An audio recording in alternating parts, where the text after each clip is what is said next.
इस कहानी की शुरुआत में हम 1969 का समय देखते हैं, जब अमेरिका के 2 एस्ट्रोनॉट ने चांद पे पहली बार कदम रखे थे और ये यहाँ पे अपने कंट्री का फ्लैग भी लगाते हैं। और फिर सीन यहाँ से शिफ्ट होता है और हमें माइक को दिखाया जाता है जो कि यहाँ पे वाटर स्केटिंग कर रहा होता है। और यहाँ पे हमें पता चलता है कि माइक के फादर नासा के अंदर एक एस्ट्रोनॉट हैं और माइक के ग्रैंडफादर भी नासा के अंदर एस्ट्रोनॉट रह चुके हैं, लेकिन अब वो किसी वजह से इनके साथ नहीं रहते हैं। और माइक के पेरेंट्स और माइक आज उनसे मिलने जा रहे हैं और माइक के ग्रैंडफादर अपनी फैमिली से क्यों दूर रहते हैं इसके बारे में किसी को कुछ भी नहीं पता है। और जब ये तीनों ही उनके घर पहुंचते हैं तो माइक के ग्रैंडफादर इनसे मिलने के लिए मना कर देते हैं। और इस चीज को सुनकर माइक काफी उदास होता है और ये अपनी मदर से पूछता है कि ग्रैंडफादर हमसे क्यों मिलना नहीं चाहते हैं। तो इसकी मम कोई बात इसे छिपाते हुए कहती है कि बेटा चिंता मत करो, एक दिन तुम्हारे ग्रैंडफादर तुमसे जरूर मिलेंगे। और फिर हम एक अमीर आदमी को देखते हैं जो कि अपने मून पे जाने वाली बात को ऑडियंस को बता रहा होता है और ये बताता है कि इसके डैड मून पे जाना चाहते थे, लेकिन नासा वालों ने उन्हें नहीं जाने दिया। लेकिन मैं अपनी बनाई हुई रॉकेट की मदद से मून पे जाऊंगा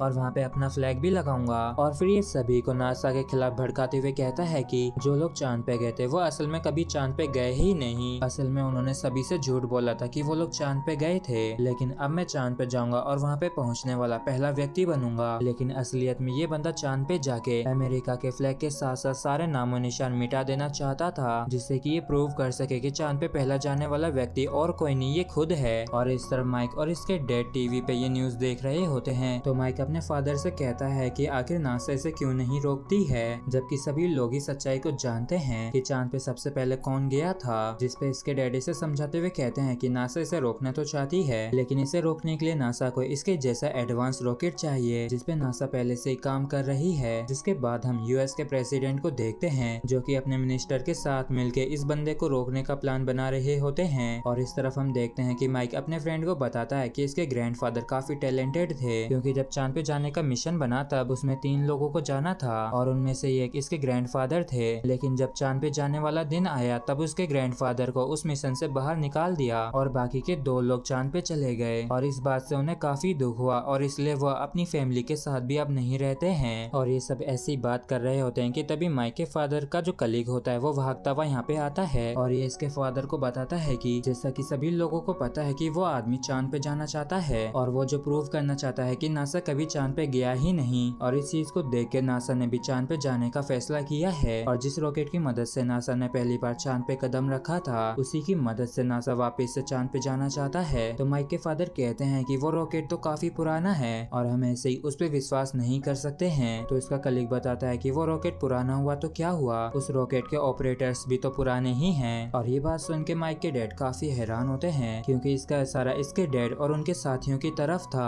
और इस तरह माइक भी इनकी बातों को सुन रहा होता है और इस बात को सुन के माइक भी काफी खुश होता है और इस बात को अपने ग्रैंडफादर को बताने के लिए ये उनके पास जाने लगता है। और उनके पास आने के बाद ये उन्हें अपने बचपन का एक फोटो दिखाता है जिसमें माइक और इसके ग्रैंडफादर साथ थे, लेकिन इसके ग्रैंडफादर के रिएक्शन से ऐसा लग रहा होता है जैसे कि ये अब भी उससे नाराज हैं। और वहीं दूसरी तरफ वो रिच मैन भी मून पे जाने की पूरी तैयारियों में लगा हुआ होता है क्योंकि ये मून पे जाके हीलियम गैस को रिलीज कर एक्सपेरिमेंट करना चाहता था जिससे कि ये हीट को एनर्जी में बदल सके। और फिर हम अगले दिन माइक और इसके फ्रेंड्स को देखते हैं जो कि नासा के ऑफिस आए हुए होते हैं और ये यहाँ पे उस रॉकेट को देखता है जो कि चांद पे जाने वाला था। और इस रॉकेट को देख के माइक काफी खुश होता है और तभी यहाँ पे वो बस आती है जिसमें से वो रिटायर्ड एस्ट्रोनॉट्स बाहर निकल के आते हैं। लेकिन काफी देर बीत जाने के बाद भी माइक को वो एस्ट्रोनॉट नहीं दिखता है जिसका इसे काफी बेसब्री से इंतजार होता है। लेकिन थोड़ी देर में माइक के फादर को एक एस्ट्रोनॉट से मिलाया जाता है जो कि और कोई नहीं माइक के ग्रैंडफादर होते हैं। और माइक अपने ग्रैंडफादर को इस मिशन पे देख के काफी खुश होता है। और इस तरफ इस रिच मैन ने अपने एक आदमी को इन लोगों के बीच भेजा होता है इनका प्लान खराब करने के लिए, जो कि एक रिपोर्टर के फॉर्म में वहाँ पे जाता है जिससे कि किसी को इस पे शक भी नहीं होगा। और इस तरफ माइक अपने फादर से एक फ्लाइट की रिक्वेस्ट कर रहा होता है, इसलिए इसके फादर भी इन्हें एक फ्लाइट देने के लिए मान जाते हैं। और जब इसके डैड माइक और इसके फ्रेंड्स को फ्लाइट दे रहे होते हैं, लेकिन तभी उस रिच मैन का आदमी इनके जेट का फ्यूल टैंक खोल देता है और इस वजह से इस जेट का फ्यूल पूरा खत्म हो जाता है। और फ्यूल खत्म होने की वजह से ये जेट क्रैश हो जाता है। लेकिन क्रैश होने से पहले सभी बच्चे लोग पैराशूट की मदद से नीचे आ गए थे, लेकिन इस क्रैश में माइक के डैड का एक पैर जख्मी हो जाता है। तो ये सोचते हैं कि इनके ही डैड ने जेट के अंदर फ्यूल कम भरा होगा जिस वजह से ये एक्सीडेंट हुआ है, इसलिए ये अपने डैड को भला बुरा कहने लगते हैं। और इस तरह माइक की मॉम इसे समझाने की कोशिश करती हैं कि उसके डैड ने ऐसा नहीं किया होगा,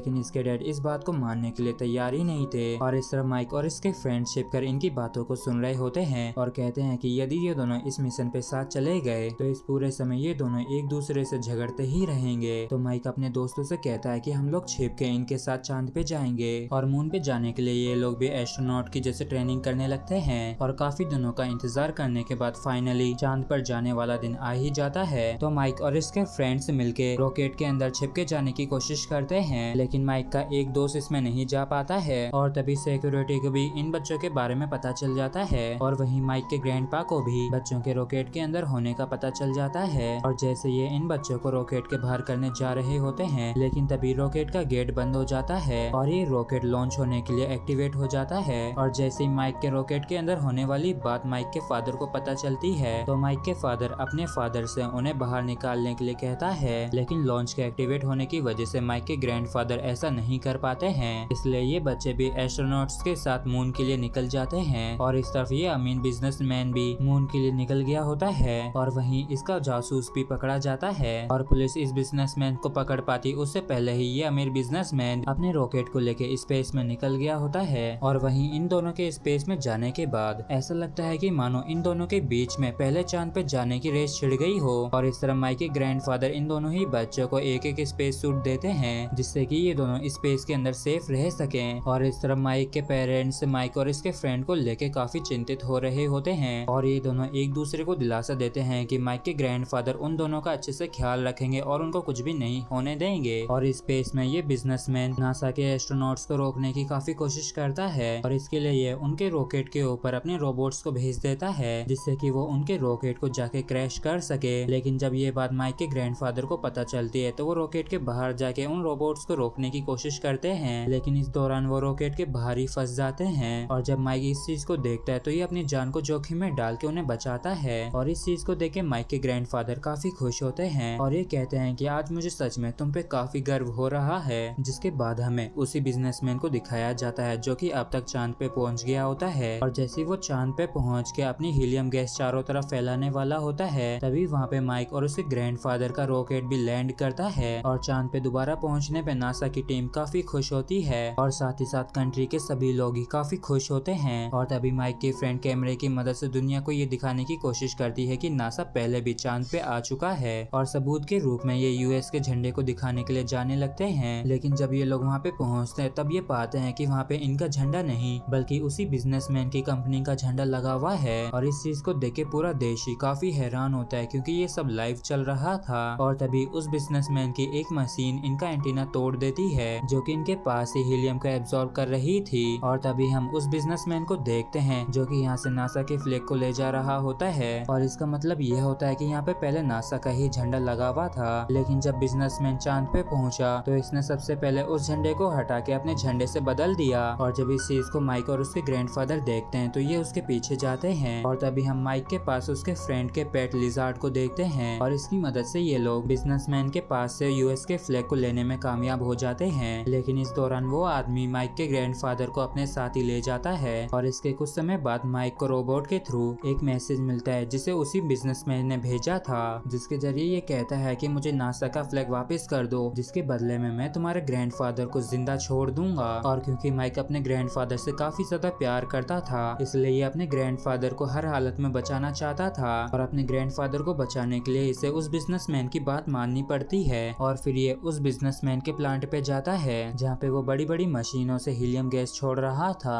और जब यहाँ पे माइक और इसके फ्रेंड पहुँचते हैं तो ये बिजनेसमैन इन्हें बताता है कि वो कैसे दुनिया को तबाह करके लोगों को अपना गुलाम बनाएगा और पूरी दुनिया पे राज करेगा। लेकिन इसे मालूम नहीं होता है कि ये जितनी खुशी से इन बच्चों को अपनी कहानी सुना रहा है वो बच्चे कोई मामूली बच्चे नहीं बल्कि काफी ज्यादा इंटेलिजेंट हैं, क्योंकि ये लोग यहाँ पे आने से पहले ही सारी प्लानिंग कर चुके थे। क्योंकि इनके पास जो लिजार्ड था उसके ऊपर ये एंटीना लगा के बिजनेसमैन की सारी बातों और इरादों को अपने पूरे देश में लाइव टेलीकास्ट कर रही होती है, जिस वजह से इस बिजनेसमैन की पोल पूरी दुनिया में खुल जाती है। और यूएस की प्रेसिडेंट इस चीज को देख के काफी खुश होती है क्योंकि उस झूठे बिजनेसमैन का पर्दाफाश हो गया था और पूरी दुनिया के सामने इस बिजनेसमैन की सच्चाई आ गई होती है। और ये सब देखने के बाद माइक और इसका फ्रेंड इसके ग्रैंडफादर को बचा के ले जाने लगते हैं और लिजार्ड भी मौका मिलते ही उस फ्लैग को वापस से हासिल कर लेता है और इस फ्लैग को लेके ये यहाँ से भागने लगते हैं और भागते भागते एक टनल में गिर जाते हैं हैं। और जब माइक अपने ग्रैंडफादर को नीचे फंसा हुआ पाता है तो ये उन्हें बचाने के लिए जाता है। तो इसके ग्रैंडफादर कहते हैं कि बेटा तुम यहाँ से चले जाओ, क्योंकि अब मेरा हेलमेट भी क्रैक हो गया है और मेरी ऑक्सीजन भी काफी जल्दी खत्म भी हो जाएगी, और अगर मैं यहाँ से बच के निकल भी गया तब भी मैं ऑक्सीजन की कमी की वजह से सरवाइव नहीं कर पाऊंगा। लेकिन तुम यहाँ से सुरक्षित चले जाओ। और तुम जानना चाहते थे ना कि मैं तुम लोगों से दूर क्यों रहता था, क्योंकि जब मैं कई सालों पहले मून पे जाने के लिए सिलेक्ट हुआ था उसी दौरान तुम्हारे फादर को भी चिकन पॉक्स हो गया था, जिस वजह से वो चिकन पॉक्स मुझे भी हो गया,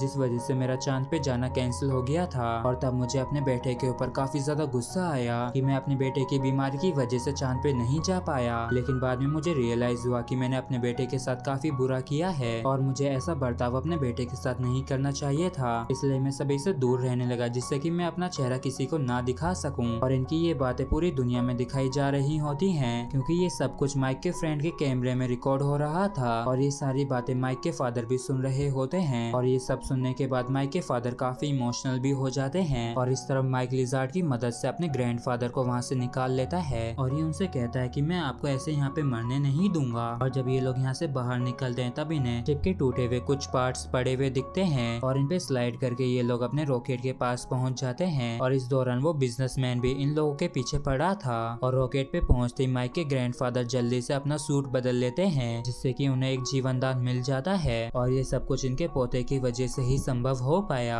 और इस तरफ माइक अपने फ्रेंड से कहता है कि हमारा यहाँ से जाना ही काफी नहीं है, बल्कि हमें इस बिजनेसमैन के प्लांट को भी डिस्ट्रॉय करना होगा, जिससे कि वो बाद में दुनिया को किसी भी तरीके का नुकसान ना पहुंचा सके। और ये बात करते हुए ये लोग प्लांट के अंदर जाने लगते हैं और तभी वो बिजनेसमैन इनके पीछे पड़ जाता है और माइक और इसका फ्रेंड इस प्लांट को डिस्ट्रॉय करे उससे पहले ही ये बिजनेसमैन अपने ही प्लांट को अपने हाथों से डिस्ट्रॉय कर देता है, जिससे कि ये माइक और उसके फ्रेंड को मार सके। और तभी यहाँ पे एक काफी तगड़ा विस्फोट होता है, जिसे देख के सभी को ऐसा लगता है कि माइक और उसका फ्रेंड इस विस्फोट के अंदर मर गए हैं। और इस चीज को देख के सभी लोग ही काफी दुखी होते हैं। और तभी हम उस लिजार्ड को देखते हैं जो कि इन दोनों को बचा के ला रहा होता है। और इस चीज को देख के सभी लोग ही काफी खुश होते हैं, जिसके बाद ये सभी लोग मिलके मून पे वहीं उसी जगह पे अपनी कंट्री का फ्लैग दोबारा से लगाते हैं। इस लम्हे को ये लोग कैमरे में कैप्चर करते हैं, क्योंकि ये इनके लिए काफी प्राउड का मोमेंट होता है और पूरी दुनिया भी इस एहसास को जीती है और इन्हें चीयर अप करती है। और फिर हम देखते हैं कि माइक और बाकी के सभी अर्थ पे सही सलामत वापस से लौट आते हैं, जबकि वो जो बिजनेसमैन होता है वो स्पेस की गहराइयों में अपनी जान दे देता है। और अर्थ पे पहुंचने के बाद सभी लोग इनका वेलकम करते हैं और माइक के ग्रैंडपा अपने बेटे को काफी जोर से गले लगाते हैं और ये एक दूसरे को माफ भी कर देते हैं। और इसके साथ ही हमारी यहीं पे ये मूवी खत्म होती है। और अगर आप लोगों को मूवी अच्छी लगी हो तो इस वीडियो पे लाइक और एक प्यारा सा कमेंट करना ना भूलें। Thank you.